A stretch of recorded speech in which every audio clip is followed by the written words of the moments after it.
this land is able to produce enough beef, enough electricity, and enough water to supply close to 70,000 homes. And I think that's pretty neat for 30,000 acres right here in nowhere, Oklahoma.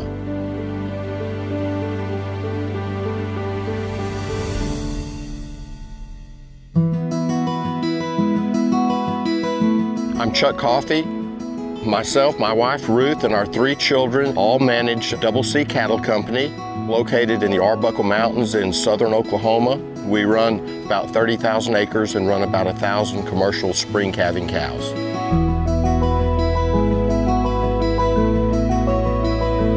We really value land, livestock, and legacy. Those are our 3 most important words, pretty much, for the Double C Cattle Company. Water is a limiting factor on this property, so we've done a lot of development with solar wells to help with grazing distribution.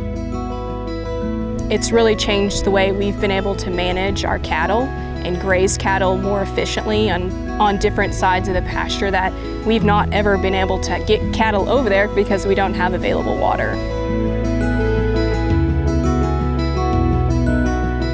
Eastern red cedar trees is, a very serious problem. We have encroachment issues on this beautiful prairie that you can see. The problem with cedar trees, they drink lots of water, they destroy all the ground underneath, and then they create areas of erosion.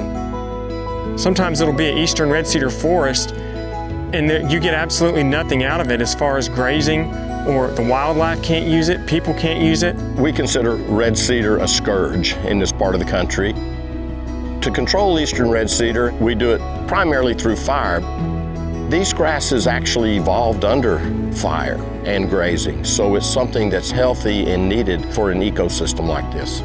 So through prescribed fire, we've noticed several benefits, because I can look at places where there was no grass and now there is grass. That to me is just Mother Nature saying, you're doing the right thing.